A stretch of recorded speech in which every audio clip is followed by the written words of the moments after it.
당신이라면 용서할 수 있을까요? 단 한 통의 전화로 무너진 가족의 진실. 구독하고 함께 그날의 진실을 확인해 보세요.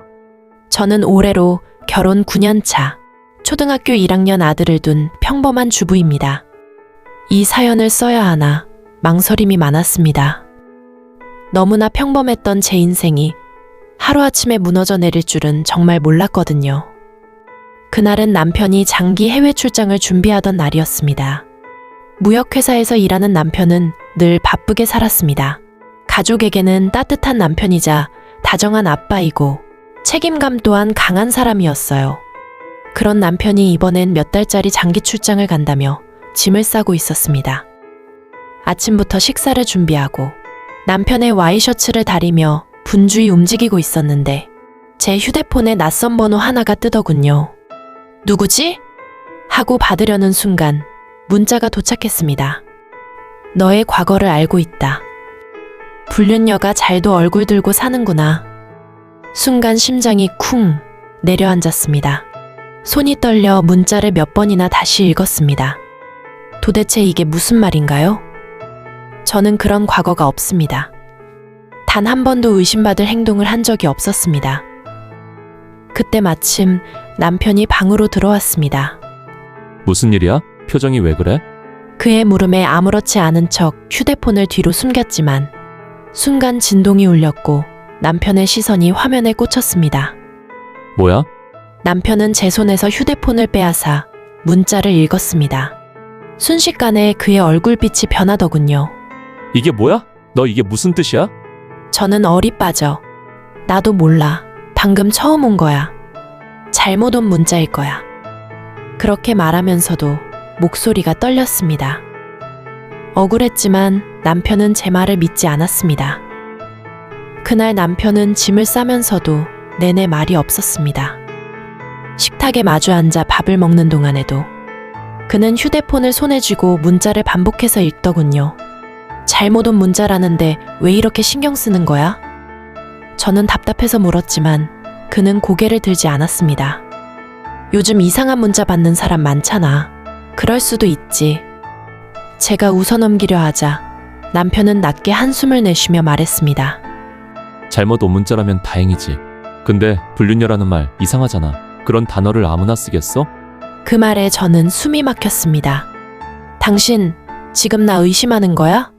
아니, 그냥 혹시 예전에 누가 오해할 만한 일 있었나 해서. 남편의 말은 차가웠습니다. 출국 당일 아침 남편은 마지막으로 제게 말했습니다. 그 문자는 지워. 그리고 그런 일 다시는 없게 해. 없을 거야. 난 떳떳해. 그렇게 말했지만 제 목소리는 힘이 없었고 남편은 끝내 웃지 않았습니다. 그날 또다시 같은 번호에서 문자가 왔습니다. 아직도 착한 척이네. 너의 본 모습을 남편에게 알려줄 거야. 저는 소름이 돋았습니다. 이게 대체 누구지? 왜 나한테 이런 짓을 하는 거야? 무서워서 남편에게 연락하려다 그만뒀습니다. 이런 말을 하면 괜히 더 오해받을 것 같았거든요. 남편이 공항에서 등을 돌리던 그 뒷모습이 자꾸 떠오릅니다. 그날 그 눈빛엔 분명 믿음 대신 의심이 자리하고 있었습니다. 두려움과 불안, 그리고 설명할 수 없는 찜찜함이 제 가슴을 짓눌렀습니다. 남편에게 연락이 왔습니다. 도착했어. 근데 그 문자는 그 후로 또 왔어? 그 한마디에 가슴이 철렁 내려앉았습니다. 저는 애써 태연하게 대답했어요. 아니, 이제 안 와. 그냥 스팸이었던 것 같아. 그건 거짓말이었습니다. 그날도 그 번호에서 문자가 왔거든요. 어떤 날은 전화까지 걸려왔습니다. 하지만 받으면 끊기고 다시 걸면 받지 않았습니다. 그날 이후 남편은 하루도 빠짐없이 전화를 걸었습니다. 퇴근길에도, 식사 시간에도, 심지어 새벽에도요. 지금 어디야? 왜 이렇게 목소리가 밝아? 그의 질문들은 점점 집요해졌습니다. 저는 답답했습니다. 억울했고요. 제발 믿어줘. 나 그런 사람 아니야. 하지만 남편은 냉랭하게 대답했죠. 그럼 왜 그런 문자가 오겠어? 이유가 있으니까 오는 거잖아. 그 말이 제 마음을 후벼 팠습니다. 저는 아이 앞에서 눈물을 보이지 않으려 애썼지만 남편과의 통화가 끝날 때마다 눈물이 났어요. 도대체 누구길래 왜 우리를 이렇게 흔드는 걸까? 남편의 사랑보다 의심이 더 커지고 있음을 느낄 때마다 그 낯선 번호가 마치 제 결혼 생활을 천천히 갉아먹는 괴물처럼 느껴졌습니다. 남편은 수시로 문자를 보냈습니다. 요즘은 그 번호에서 연락 안 오지? 네가 뭘 숨기고 있는 것 같아. 말해. 저는 매번 정말 몰라요. 제발 믿어주세요. 라고 답했지만 그는 이미 제 말을 믿지 않고 있었습니다. 결국 남편은 한국 생활 정리하고 아들이랑 나 있는 쪽으로 와. 저는 깜짝 놀라서 물었어요. 갑자기 그게 무슨 말이야? 그냥 너랑 멀리 떨어져 있으니 불안해. 그 문자를 보낸 사람이 누군지 진짜로 모르는지 확인도 안 되잖아. 그의 목소리는 차분했지만 그 안에는 확신 같은 게 있었어요. 저는 답답한 마음을 붙잡고 대답했습니다. 지금 아들이 초등학교 들어갔어요. 전학시키는 것도 어렵고 당신 일 때문에 집 비우는 것도 그건 안 돼요. 그는 잠시 침묵하다가 한숨을 내쉬며 말했습니다. 그래, 내가 알아서 해. 대신 나중에 후회하지 마. 그날 이후 남편의 목소리는 한결 냉담해졌습니다. 마치 우리 사이에 얼음벽이 생긴 것처럼요. 밤마다 잠이 오지 않았습니다. 휴대폰을 쥐고 그 낯선 번호를 수십 번 눌러봤지만 연결음만 울리고 아무도 받지 않았어요. 그러다 새벽녘 또 문자가 도착했습니다. 너 같은 여자는 오래 숨지 못해. 그 번호는 단순한 장난이 아니었습니다. 누군가가 분명히 의도를 가지고 저를 무너뜨리고 있었어요. 그런데도 남편에게는 말할 수 없었습니다. 이미 한번 믿음을 잃은 남편에게 이 사실을 이야기했다간 그가 완전히 등을 돌릴 것 같았거든요. 그래서 저는 하루하루를 숨죽이며 버텼습니다. 다음 날 남편에게서 또 전화가 왔습니다. 너 요즘 이상해. 그 문자가 너 때문이 아니라면 왜 그렇게 불안해하는데? 그 말을 듣는 순간 정말 억울해서 울음이 터졌습니다. 당신이 나를 믿어야 하잖아. 내가 아무리 말해도 못 믿겠어? 그는 잠시 침묵하다가 차갑게 말했습니다. 믿고 싶지만 증거가 없잖아. 그 말이 제 가슴을 찔렀습니다. 증거가 없어서 믿지 못한다는 남편. 그제야 깨달았습니다. 신뢰는 말로 지키는 게 아니라 의심으로 무너진다는 걸요. 남편이 떠난 지 한 달쯤 되던 새벽, 제 인생을 완전히 뒤흔들 전화 한 통이 걸려왔습니다. 전화벨이 요란하게 울렸습니다. 혹시 김도윤 씨 부인 되시죠? 낯선 목소리, 낯선 억양. 그 순간부터 가슴이 내려앉았습니다. 남편분이 사고를 당하셨습니다. 그 한마디가 제 세상을 산산이 부쉈습니다. 순식간에 핏기가 가시고 손끝이 차가워졌습니다. 무슨 사고예요? 지금 어디에 있어요? 그 사람은 조용히 말했습니다. 죄송합니다. 현장에서 숨을 거두셨습니다. 세상이 멈춘 것 같았어요. 눈물이 쏟아지지도 않았습니다. 도윤 씨. 그저 귀에 남편의 이름만 맴돌았습니다. 며칠 후 관이 인천공항으로 도착했습니다. 하얀 천 아래 누운 남편을 보며 이게 꿈이라면 제발 깨달라고 속으로 빌었습니다. 손끝으로 그의 차가운 손을 붙잡으며 당신 나한테 왜 이래요? 그냥 출장이라더니 왜 이렇게 돌아와요? 속삭였지만 그의 차가움은 이미 대답이 되어 돌아오지 않았습니다. 뒤에서 아들의 울음소리가 들렸습니다. 저는 무너져 내렸습니다. 장례가 끝나고 남편의 출장지의 짐이 시부모님 집으로 보내졌습니다. 출장용 가방 속엔 옷가지와 서류, 그리고 남편의 생활 흔적이 남아 있었습니다. 시부모님은 눈물을 흘리며 하나하나 짐을 정리했습니다. 그 속에서 작은 휴대전화 하나가 눈에 들어왔습니다. 시부모님이 조심스럽게 전원을 켰을 때 자동 재생으로 녹음된 통화 내용이 흘러나왔습니다. 그 통화 속에는 분명 제 목소리가 있었습니다. 도윤 씨, 제발 의심하지 마세요. 저 아무 잘못 없어요. 왜 그 문자에 답을 숨긴 거야? 설명 좀 해. 모르는 번호였다고 했잖아요. 진짜 모른다고요. 그럼 왜 자꾸 연락이 온 거야? 나도 힘들다고. 저의 목소리가 간절하게, 남편의 목소리가 날카롭게 들렸습니다. 시어머니는 점차 눈을 크게 뜨고 핸드폰을 붙잡았습니다. 처음에는 놀람과 안타까움이 섞였지만 녹음 내용이 계속되면서 얼굴이 굳어졌습니다. 도윤이 처가 분명히 뭔가 숨기고 있어. 그 한마디는 시어머니 마음속에서 의심의 씨앗이 되었고 그 씨앗은 빠르게 뿌리를 내리기 시작했습니다. 시아버지는 조심스럽게 말했습니다. 그냥 통화일 뿐일 수도 있어. 오해일 수도 있어. 하지만 시어머니는 완전히 달라진 표정으로 답했습니다. 아니야. 우리 아들이 이렇게까지 통화한 이유가 있어. 며느리가 뭔가 잘못했기 때문에 그런 거야. 그날 이후 웃음은 사라지고 시어머니의 시선은 완전히 달라졌습니다. 녹음 한 통으로 제 존재 자체가 의심받고 남편이 남긴 재산까지 그녀에게 위협이 된 순간이었습니다.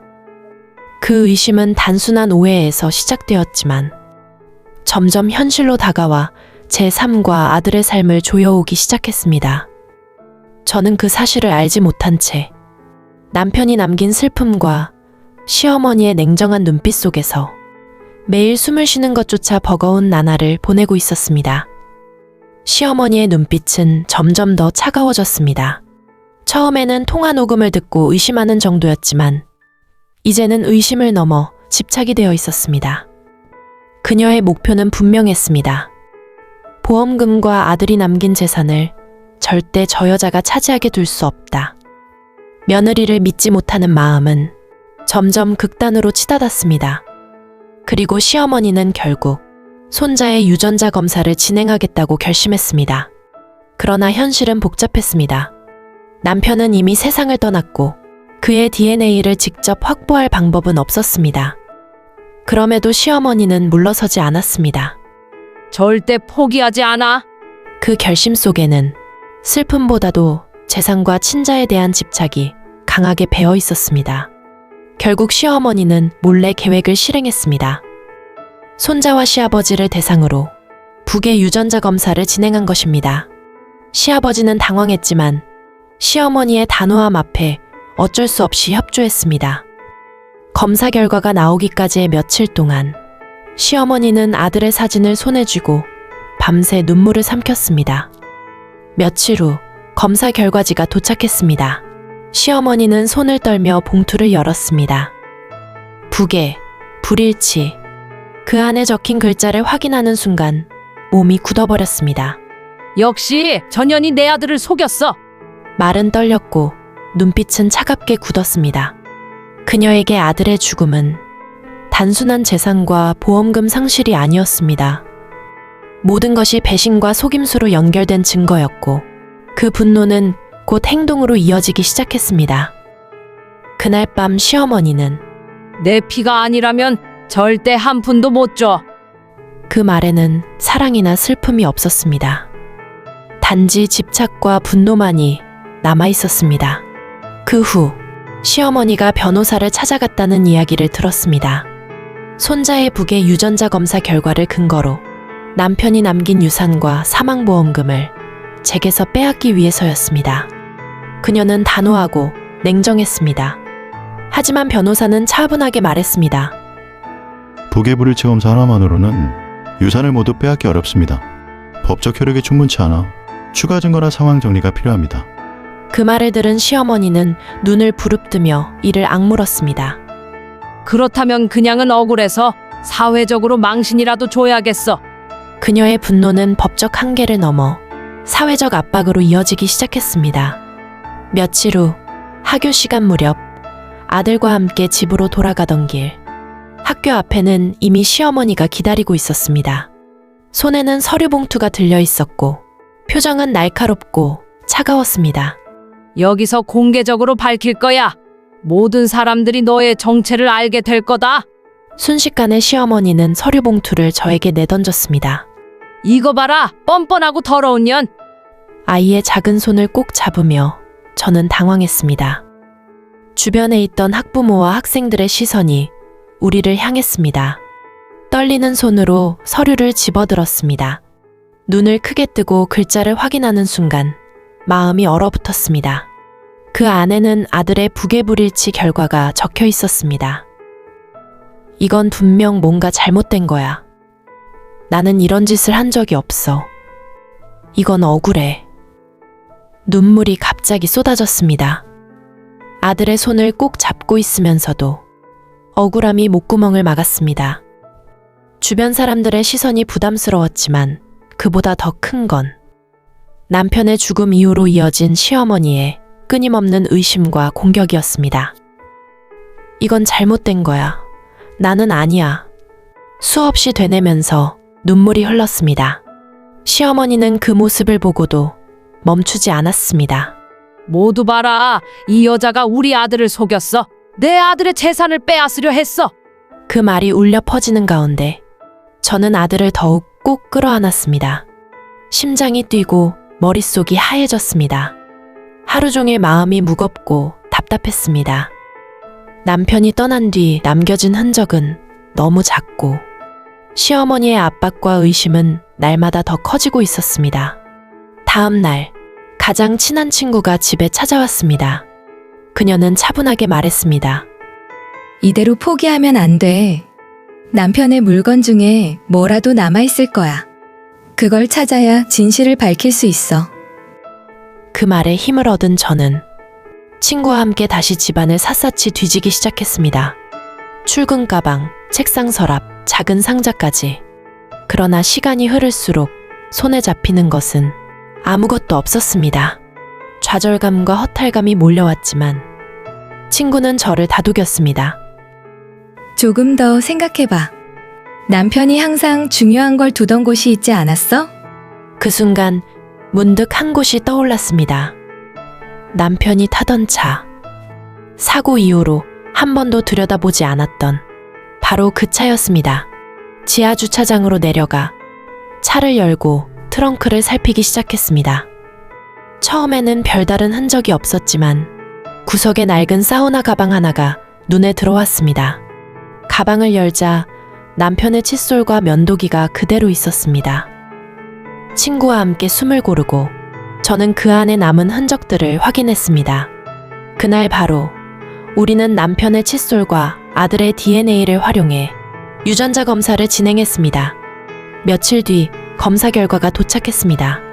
결과지를 확인하는 순간 온몸이 떨렸습니다. 부자관계 99% 일치. 가슴속 깊은 곳에서부터 뜨거운 눈물이 흘러나왔습니다. 아이를 꼭 안고 저는 말했습니다. 그래, 우리 아들은 그 사람의 아들이야. 내 진실을 밝힐 수 있어. DNA 검사로 아들의 친자 관계를 확인한 그 순간 비로소 저는 눈물을 흘리면서도 희망을 품을 수 있었습니다. 남편이 떠난 뒤 시어머니의 의심과 집착, 그리고 억울함 속에서 지내온 수많은 날들이 한순간에 떠올랐습니다. 비록 남편은 없지만 남편이 남긴 흔적이 우리 가족의 진실을 증명하고 있었던 것입니다.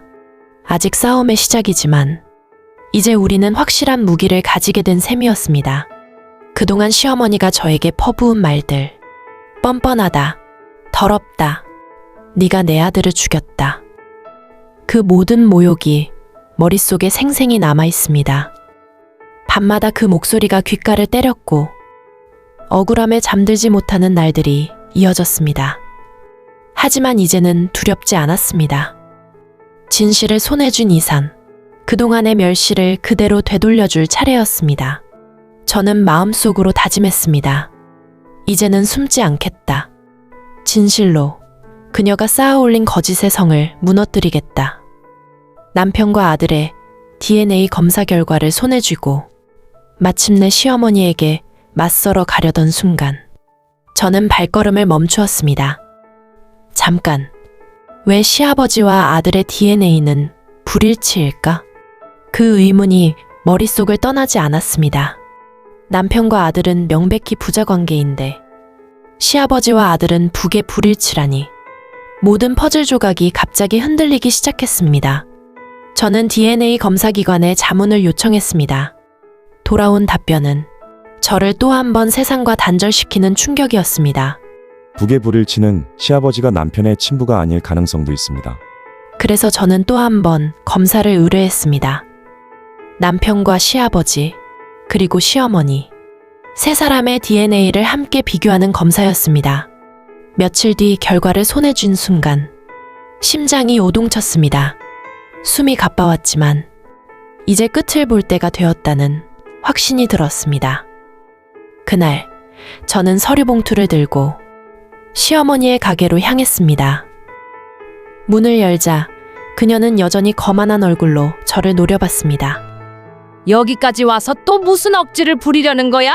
내가 아무리 발버둥쳐도 내 아들 재산은 못 가져. 저는 말없이 그녀 앞에 서류 한 장을 던졌습니다. 시어머니는 비웃으며 그것을 집어들었습니다. 그러나 다음 순간 얼굴빛이 달라졌습니다. 이게 뭐야? 그녀의 목소리가 흔들렸습니다. 첫 번째 서류에는 남편과 제 아들의 친자관계 일치 결과가 적혀 있었습니다. 보세요, 어머니. 이 아이는 도윤 씨의 아들이에요. 당신이 그토록 의심하고 모욕했던 그 아이가요. 시어머니는 서류를 구기며 소리쳤습니다. 거짓말이야. 조작된 거야. 네가 한 짓이잖아. 저는 눈을 피하지 않고 조용히 두 번째 봉투를 꺼냈습니다. 그럼 이건요? 그리고 그녀 앞에 두 번째 서류를 내던졌습니다. 그녀의 입에서 미세한 신음이 새어나왔습니다. 그럴 리가 없어. 이건 이럴 수가. 그녀의 시선이 두 장의 종이 위를 오갔습니다. 종이에는 분명하게 적혀 있었습니다. 김도윤 씨와 시아버지인 김상우 씨, 부자 관계, 불일치. 그리고 바로 그 옆에는 또 하나의 결과. 김도윤 씨와 시어머니인 박명자 씨, 모자 관계 일치. 순간 시어머니의 얼굴에서 핏기가 사라졌습니다. 눈이 크게 뜨이고 입이 굳어버렸습니다. 그럴 리가 없어. 이건 잘못된 거야. 그럴 리가 없어.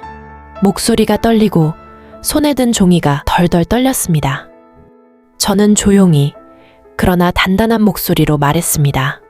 이제 다 알아요. 왜 어머니가 저를 미워했는지, 왜 그렇게 돈과 명예에 집착했는지도요. 남편은 당신의 거짓된 과거의 증거였죠. 시어머니는 서류를 바닥에 떨어뜨린 채 말을 잃었습니다. 그녀의 눈빛 속에서 처음으로 두려움을 보았습니다. 이제 거짓도, 모욕도, 협박도 통하지 않았습니다. 저는 마지막으로 말했습니다. 이건 복수가 아니에요. 그동안 당신이 저에게 던졌던 거짓과 모욕에 대한 진실의 답변이에요. 시어머니는 아무 말도 하지 못했습니다.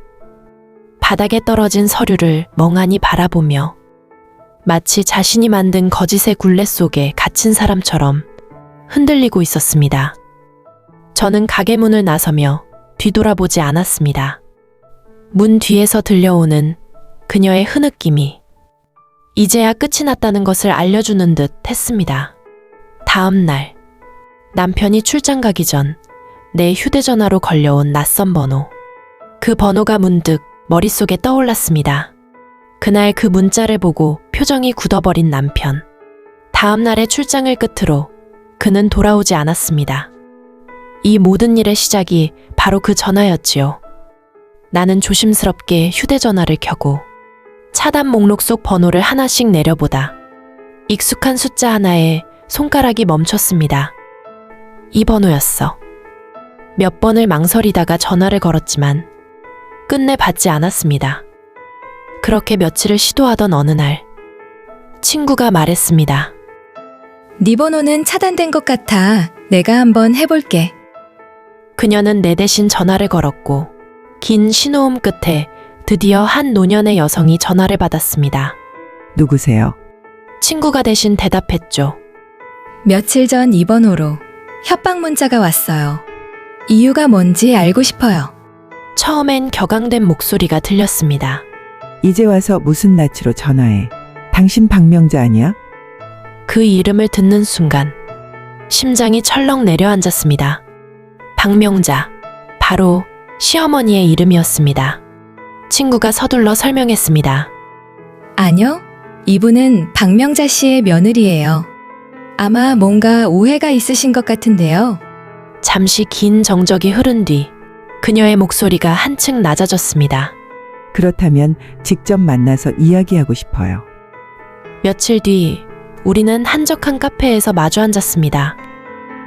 그녀는 잔을 두 손으로 감싼 채 한참이나 말이 없었습니다. 그리고 이내 떨리는 목소리로 입을 열었습니다. 40년 전이에요. 내가 신혼이던 시절 남편이 출장 간다고 했어요. 그런데 며칠 후 내가 집에 들어갔을 때 내 신혼 침대 위에 내 남편과 다른 여자가 있었어요. 그녀는 손끝을 부들부들 떨며 말을 이어갔습니다. 그 여자가 바로 박명자였어요. 당신 시어머니 말이에요. 그날 이후 난 사람도 세상도 믿지 못했어요. 그 여자는 아무 일도 없던 것처럼 잘 살더군요. 가게도 하고 사람들한테 존경도 받고 난 지옥 속에 있었는데 그 여자는 웃으면서 살고 있었어요. 그녀의 눈에서 눈물이 흘렀습니다. 며칠 전 우연히 그 여자를 봤어요. 가게 앞에서 단번에 알아봤죠. 그런데 너무도 태연하게 웃고 있더라고요. 그래서 그 여자가 타고 온 차에 번호를 적었어요. 전화번호가 붙어 있었거든요. 그게 바로 당신 번호였어요. 그 말을 듣는 순간 모든 게 한 줄로 이어졌습니다. 며칠 전 시어머니가 자신의 차를 정비소에 맡기고 내 차를 잠시 빌려 타셨던 날이 있었죠. 그때 내 차 앞유리에 적힌 번호, 그게 바로 이 여성의 오해를 불러온 거였어요. 난 단지 그 여자가 벌 받길 바랐어요. 그런데 그 전화가 엉뚱한 사람에게 간 줄 몰랐네요. 그 죄 없는 사람이 당신이었다니 미안해요. 나는 말문이 막혔습니다. 그녀가 보낸 협박 문자와 전화, 그걸 보고 오해한 남편, 그리고 그 오해 끝에 찾아온 비극. 모든 일의 시작은 나도 남편도 아닌 시어머니의 오래된 죄 때문이었습니다. 40년 전의 그날이 지금의 우리를 이렇게 망가뜨린 거였습니다. 집으로 돌아오는 길, 눈물이 끝없이 흘렀습니다. 남편의 오해도 나의 억울함도 결국 시어머니의 과거가 만들어낸 그림자였음을 이제야 알았습니다. 그날 나는 아들과 함께 시어머니의 가게로 향했습니다. 온몸이 굳어있는 그녀는 무릎을 꿇고 내 앞에 엎드렸습니다. 제발 시아버지께만은 말하지 말아다오. 부탁이야. 그 사람은 몰라야 해. 나는 잠시 그녀를 바라보았습니다. 그 눈빛에는 두려움과 탐욕, 후회와 집착이 뒤섞여 있었습니다. 오랜 세월 동안 감춰왔던 진실과 남편이 남긴 유산까지 욕심낸 눈빛이었습니다. 그러나 나는 단호히 말했습니다. 이미 말씀드렸어요. 저는 이미 시아버지께 모든 사실을 다 말씀드렸습니다. 시어머니는 몸을 떨며 입을 다물었고 나는 숨을 고르며 말을 이어갔습니다. 어머니, 만약 당신이 제 아들에게 상처를 주지 않았다면 저도 이렇게까지 하진 않았을 겁니다. 하지만 당신은 제 아이에게 평생 지워지지 않을 상처를 남겼어요. 그건 용서할 수 없어요. 그녀는 고개를 떨구고 더 이상 아무 말도 하지 못했습니다. 내 마음은 복잡했지만 한편으론 모든 것이 드러났다는 안도감이 밀려왔습니다. 나는 아들의 손을 꼭 잡았습니다. 아들은 아직 어린아이였지만 내 눈을 바라보며 무언가를 이해하고 있다는 듯 했습니다. 그날 이후 우리는 남편의 산소를 찾아가 그의 이름 앞에 꽃을 놓았습니다. 바람이 차갑게 불었지만 하늘은 맑고 고요했습니다. 뒤에서 낮고 잔잔한 목소리가 들렸습니다. 왔구나. 고개를 돌리니 시아버지가 서 계셨습니다. 그는 이전보다 훨씬 야위었지만 그 표정엔 이상하리만큼의 평온함이 깃들어 있었습니다. 시어머니와는 정리했다. 그는 짧게 말했습니다. 이혼했어. 내가 사랑했던 사람은 이제 없으니까. 나는 아무 말도 할 수 없었습니다. 그는 한참을 묘비를 바라보다가 조용히 미소를 지으며 아들을 바라보셨습니다. 우리 손자 할아버지랑 맛있는 거 먹으러 갈까? 아들은 반짝이는 눈으로 고개를 끄덕이며 시아버지의 손을 잡았습니다. 그 모습을 바라보는 내 마음에도 눈물이 흘렀습니다. 시아버지는 내게도 다가와 말씀하셨습니다. 고맙고 미안하네. 이 모든 걸 바로잡아줘서 그리고 견뎌줘서 정말 고마워. 나는 남편의 묘 앞에 무릎을 꿇고 그의 이름을 부드럽게 부르며 속삭였습니다. 이제 괜찮아요. 당신의 아들과 나는 누구의 그림자에도 가려지지 않고 당당하게 살아갈 거예요. 바람이 묘비 주위를 스치며 흩날리는 흰 꽃잎을 흔들었습니다. 마치 남편이 고개를 끄덕이며 잘했어 하고 그가 내게 미소 짓는 것처럼 느껴졌습니다.